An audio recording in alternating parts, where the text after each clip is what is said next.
Welcome to the Future of Ground Transportation podcast, where we discuss the exciting innovations that lie ahead for organizational ground transportation.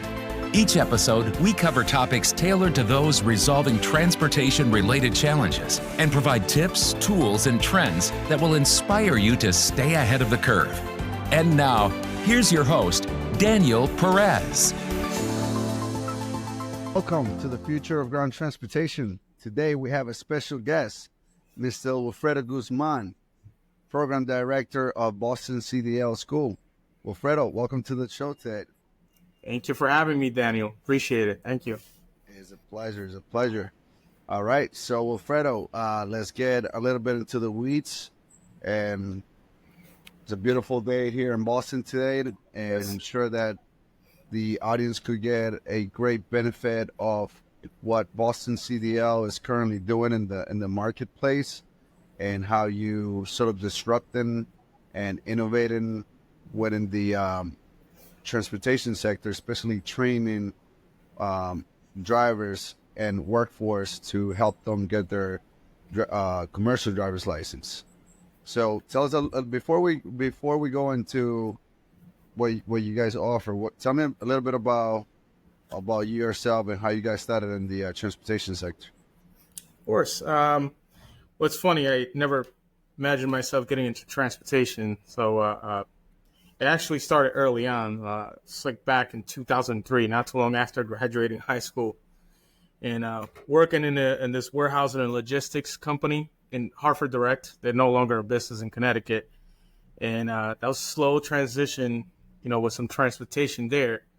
But it wasn't until 2009 that I started working for a trucking company, Dewey Pile, and I really liked transportation then, and working, docks and supervisor and all. And then I went to truck driving school, got my CDL, and I really liked driving, and I liked how when I was in school, how the whole program went. How you can, you're changing somebody's life, by giving them that certificate, which is called CDL, right? And that's how I really started getting into it. And then by end of 2019 into 2020, came over to DPB Transportation, and it was more focused, on passengers more than freight, and delicate freight, as we like to call it, right? And being in operations and safety throughout the years, safety director, safety manager. I mean, it's a lot that helped me mold into working with individuals that want to get their CDL. So then coming to Boston CDL driving school, it's like the perfect crowning achievement for me. And there's nothing better, to be honest with you.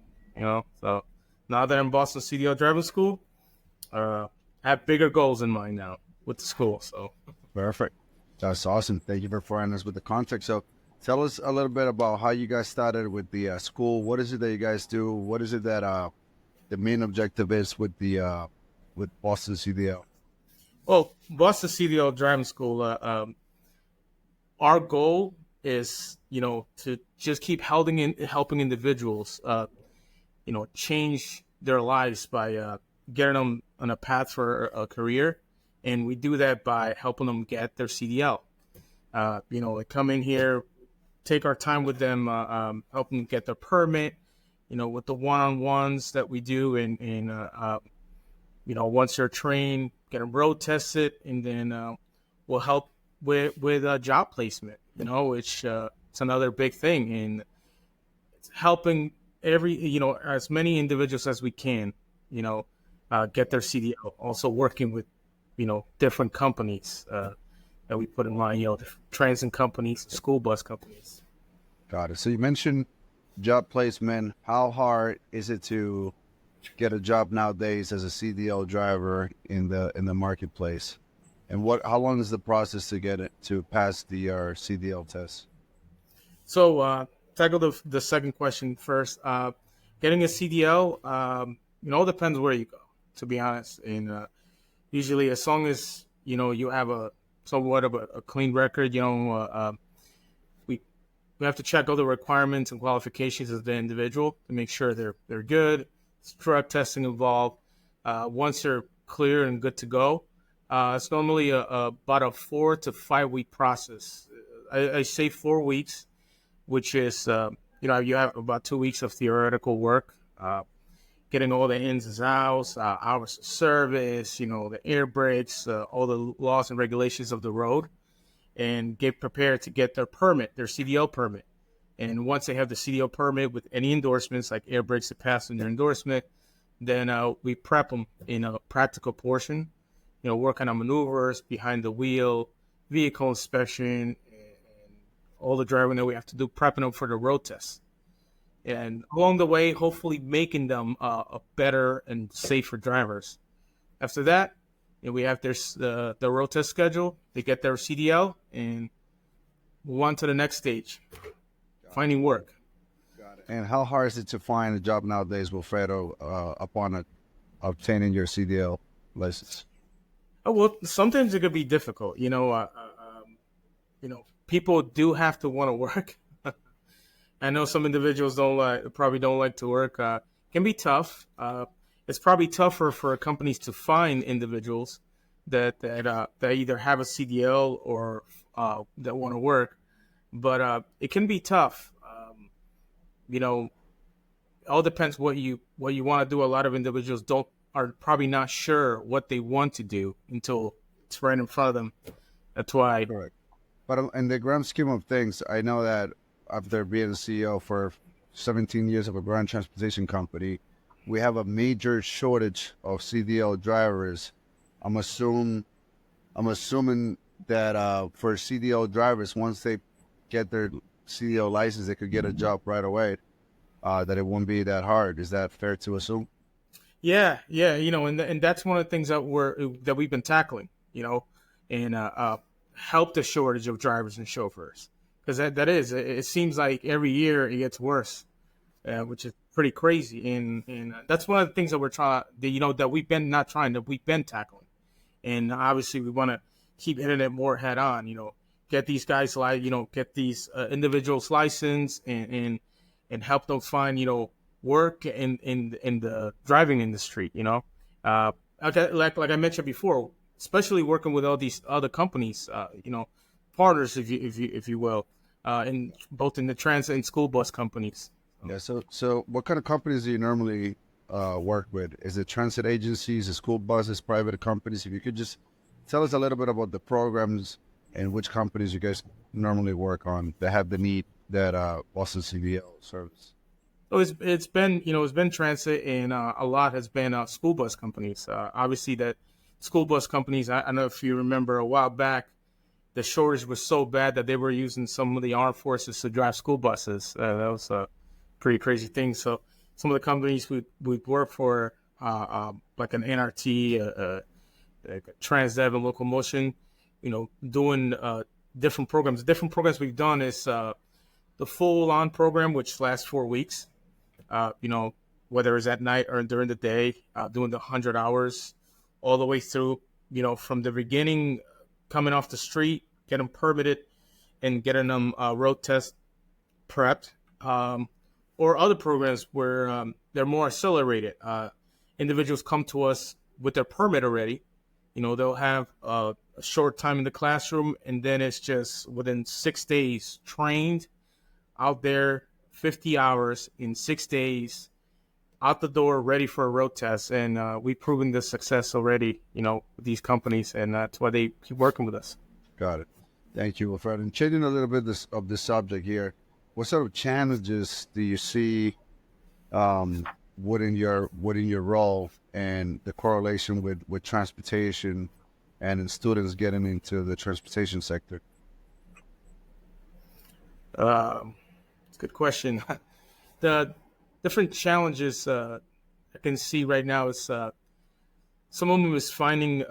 Some have been, finding the right candidates. Just because somebody wants to get their CDL doesn't mean they might qualify, and that's, you have to be able to go and do the actual, not just the core, but like the MVR and do the digging just to make sure they're going to qualify, and they'll be clear, through the registry and state to actually have the permission to actually get their CDL. Other ones is, you want to keep individuals engaged. You want to get the right candidates. Even after they're clear, you still want to get them, they said clear. And other ones is laws and regulations are always changing. So you have to be very attentive. I don't know if you're aware, but last year things started changing for road testing in different qualifications and requirements. So, you have to change the program to make sure, we're up to date and we keep following all the rules and regulations to make sure we're up to date. Got it. And Wilfredo, for the workforce, if I'm correct, I believe you also guys have the student loans. If they need to take the course, you guys will process the application and help them provide a loan so that way they could go to school. Is that correct? Yeah. Yes.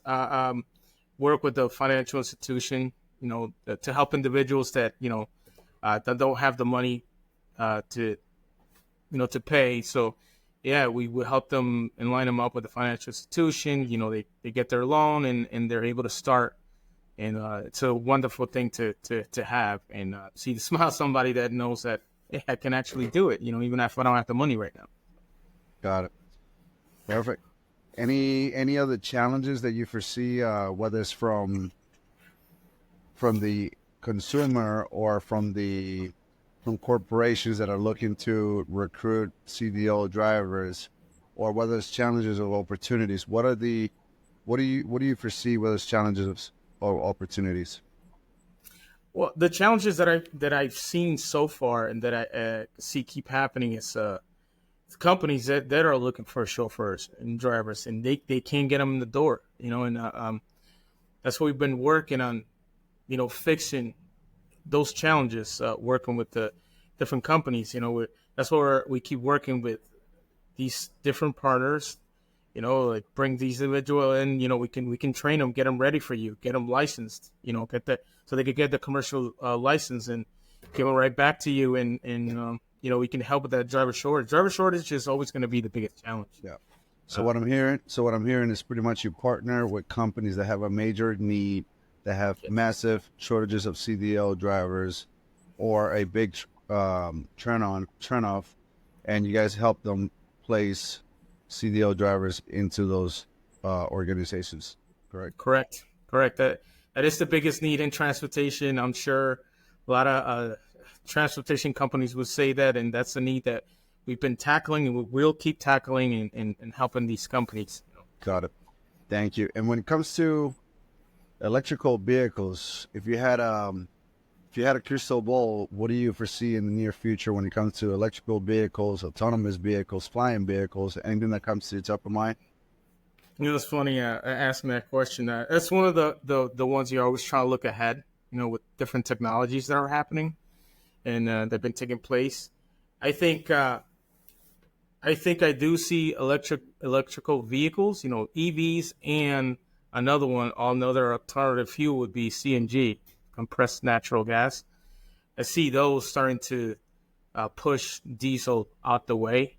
I'm sure those will come with challenges too, because with electrical vehicles, you need charging stations, right? There's diesel stations everywhere, but that's something that I think, I think that's where transportation is heading. And if that's where it goes, we'll adapt, and that's exactly what we'll keep going ourselves too. If it calls for electrical vehicles, that's what we'll do. CNGs, that's what we'll do. Hydrogen, that's what we'll do. Even flying ones, aviation ones, why not? Let's get into aviation. That'll be a cool one. I can't wait to see that. I like the Jetsons. So I totally agree. Awesome. And what are you excited about when it comes to the CDL courses or the future of the CDL school? One of the things I'm very excited about is what we've been looking into and we would love to implement is, I don't know if you heard of the CDL simulators. It's it's having a system in there where people are doing practical training and driving behind the wheel without being actually behind the vehicle itself. And that's one of the things we've been looking at to implement. I'm excited about that. But one of the other things I'm been excited about is, keep growing the partnerships with more partners, growing the company, to we want to get it to, and expand, to different areas. Got it. Perfect. And Wilfredo, what is the best business or professional advice you have gotten so far, whether it's through your career or years of experience? One of the ones that's a good one. One of the professional one that I received was never take criticism personally. You can learn from your mistakes as much as from your accomplishments. And then the other one was, and this one was from my CDL instructor, and I will never forget this because this was like 17 years ago. He said, don't overthink everything. He said it yelling, don't overthink everything. The simplest answer is usually the best solution. And his name is Bill Rundle. He yelled at me. I've never forgotten that. Something that's stuck in my head. It's funny how those stick to your head, don't it? 100%. That's well said. And when it comes into the best business books or your best business book that you recommend for all of the listeners, what would it be? So some of the best ones, and a lot of these have been, have been told to me, like, oh, you should check these and check that. One of the ones I still like, and I want to go back and reread it, and it was from Jim Collins, is Good to Great. Good to Great. Yep. Good to Great was one of them, and the other one was How to Be a Great Boss. How to Be a Great Boss, and I think that was Gino Winkman. Yep. Gino Winkman. Yep. And another one that I liked, and it's one of my personal favorites, is Leadership, and it's from John C. Maxwell. Yep. Yeah. Awesome. Well, for all the listeners, Wilfredo, how can they hear more about the Boston CDL School, and how can they stay in touch with you? Well, it's easy. One, you can reach us at our phone number is 857-990-1990. You could go to our website, bostoncdl.com. We're located right in Everett, in 383 2nd Street, Everett, Mass. You can stop by, you can have a chat, ask me any questions you have and any concerns that you might have, and I will gladly walk you through it, and would be my pleasure. Perfect.